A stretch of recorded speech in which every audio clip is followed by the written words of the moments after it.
Sila ang mga artista na inampun pala.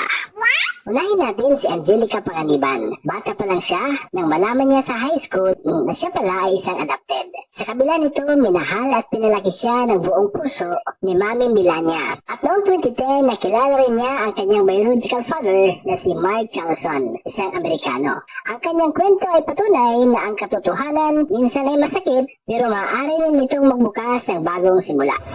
Sunod naman si Jeneline Mercado. Inabando na siya ng kanyang biological parents noong siya ay 6 na buwan pa lang. Pinalaki siya ng kanyang tiyahin na si Lydia Mercado na itinuturing niya ang tunay na ina. Lumaki siya na may lungkot pero may matibay na sandigan. Kalaunan, nagkita rin sila ng kanyang tunay na magulang sa tamang panahon at tamang pagkakataon. Narito rin ang kwento ni Angeline Quinto. Lumaki siya sa pagmamahal ni Mama Bob, ang tiyahin ng kanyang biological father. 6 na taong gulang siya nang nalaman niyang adopted pala siya. Sa kabila ng mga pagsubok, naging sandigan niya ang pagmamahal ni Mama Bob. Kaya hanggang ngayon, dala-dala niya ang mga pangaral at pagmamahal ng babaeng nagpalaki sa kanya. Kasunod si Lotlot de Leon na inampun ni Nora Honor at Christopher de Leon. Isa siya sa 4 na adopted children ng magka-partner noon. Lumaki siya sa mundo ng showbiz at kalaunan ay nagkaroon ng pagkakataong makilala ang kanyang tunay na pamilya. Ang kanyang kwento ay paglalakbay ng paghahanap, pagtanggap at pagmamahal. Sumunod naman si Matet de Leon, kapatid ni Lotlot. Isa rin siyang adopted child ni na Ate Guy at Boyet. Simple man ang kanyang kwento, ramdam na ramdam ang pagmamahal na ibinigay sa kanya ng pamilyang nagpalaki sa kanya.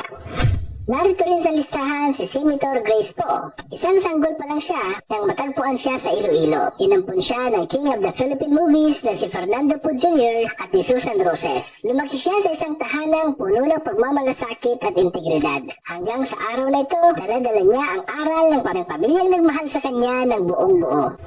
Kasama rin sa ating listahan si Ay de las Alas. Bata pa lang siya nang malaman niyang inampun pala siya. Pinalaki siya ng kanyang tiyahin na si Justa de las Alas. Sa dami ng kanyang pinagdaanan, nanatiling matatag ang comedy queen dahil sa pagmamahal ng kanyang pamilyang kumupkup sa kanya.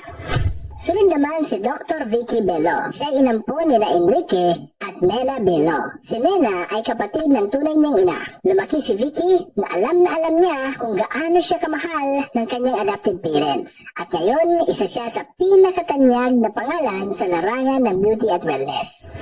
Narito rin si Mike Heras na pinalaki ng kanyang dalawang foster parents, si Daddy June Heras at Papa Ping. Sila ang nagtaguyod sa kanya at nagbigay ng tahanang puno ng suporta at pag-unawa.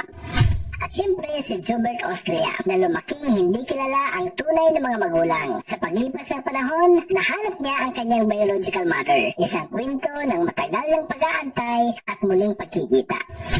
At mula sa mga kwentong puno ng pagmamahal, lumipat naman tayo sa kontrobersiyang patuloy na pinag-uusapan, si Amy Marcos. Hindi siya adopted, pero usap-usapan sa social media na baka hindi daw ito totoong kapatid ni Pangulong Bongbong Marcos. Ayon sa mga chismis, siya raw ay anak umano ni dating Manila Mayor Lacson. Lumakas pa ang bulong-bulungan nang akusahan ni Amy ang kanyang kapatid na si BBM na gumagamit umano ng droga. Pero mabilis na tumugon ang kampo ni Pangulong Marcos at ang sabi nila, ang ganitong pahayag ay hindi kilos ng isang tunay na kapatid. At dahil dito, mas lalong kumalat ang mga haka-haka at talong ng publiko. Ngayon, kayo naman ang aking gustong tanungin mga katrivia. Sa lahat ng narinig ninyong kwento, mula sa mga artista ginampon hanggang sa kontrobersiyang ito ng pamilya Marcos, ano ang pananaw ninyo? Mas naniniwala ba kayo sa kwento ng puso o sa ingay ng chismis? Comment down below at pag-usapan natin ito.